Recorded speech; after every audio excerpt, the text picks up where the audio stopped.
Bem-vindo ao podcast Estrangeiros e Peregrinos. A mensagem de hoje será apresentada por Tomás Guidai. Após termos pulado as reflexões de Tito na segunda-feira, vamos dar sequência agora, lembrando que Paulo deixou Tito em Creta para constituir presbíteros em cada igreja e também para lidar com falsos mestres. E o nosso último episódio sobre Tito foi justamente falando sobre esses falsos mestres. E Paulo conclui esta seção da carta e conclui o primeiro capítulo dizendo assim: todas as coisas são puras para os puros. Todavia, para os impuros e descrentes, nada é puro, porque tanto a mente como a consciência deles estão corrompidas.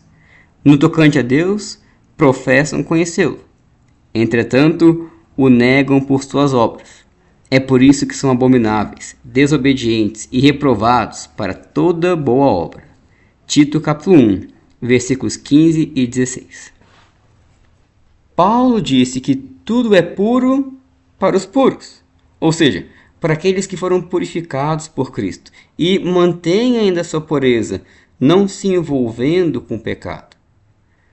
Paulo disse isso, possivelmente combatendo o falso ensinamento de alguns judaizantes, aqueles da circuncisão que vimos no versículo 10, que ainda consideravam determinados alimentos e outras coisas impuras.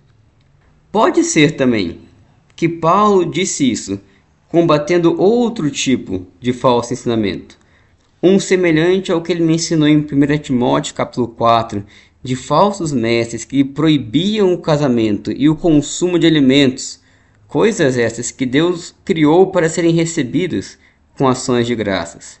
Mas Paulo diz que para os puros, todas essas coisas são puras. Mas eu gostaria de destacar a outra parte desse versículo. Para os impuros e descrentes, nada é puro. Ou seja, para aqueles que não creem no Senhor e nem se purificaram no seu sangue, tudo o que fazem é contaminado, porque a fonte deles está contaminada.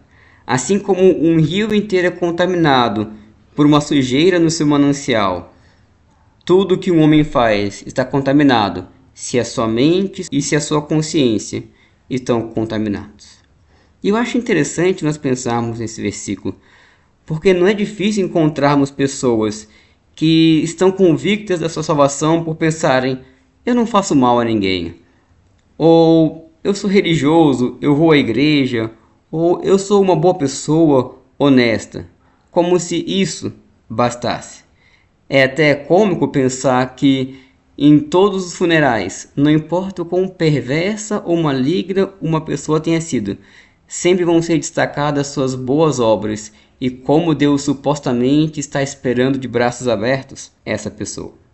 Todavia, Paulo destaca que para o incrédulo e impuro, tudo o que ele faz é impuro aos olhos de Deus.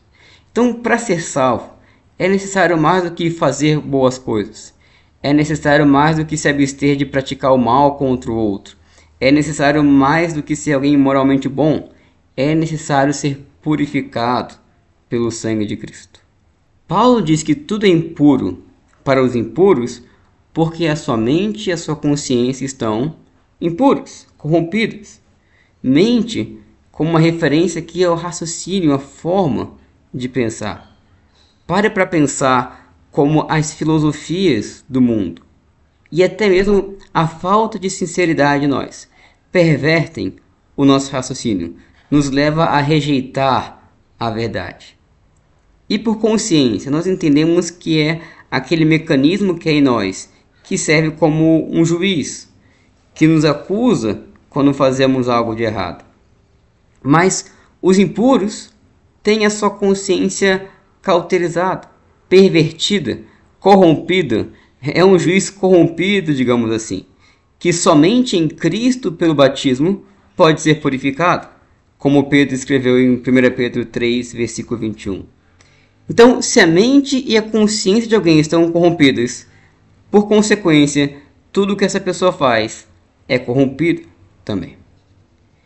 E por fim, Paulo diz sobre pessoas que professam conhecer a Deus, mas cujas atitudes as contradizem. Alguns ensinam que basta confessar sua fé em Cristo com a boca para ser salvo, como Paulo diz em Romanos 10:9. Mas o mesmo Paulo nos ensina que essa confissão, apesar de necessária, se desacompanhada de boas obras, é vã. Aquele que professa crer em Deus deve agir conforme o que professa. Como o apóstolo João escreveu em 1 João 2,4, aquele que diz, eu o conheço, e não guarda os seus mandamentos, é mentiroso, e nele não está a verdade. Sendo assim, que o Senhor nos ajude a sermos diferentes destes falsos mestres de Creta, que possamos purificar a nossa mente, o nosso entendimento, purificar a nossa consciência em Cristo Jesus e guardar os seus mandamentos. Obrigado por nos acompanhar nessa jornada pelas Escrituras. Volte amanhã para ouvir mais uma mensagem do podcast Estrangeiros e Peregrinos.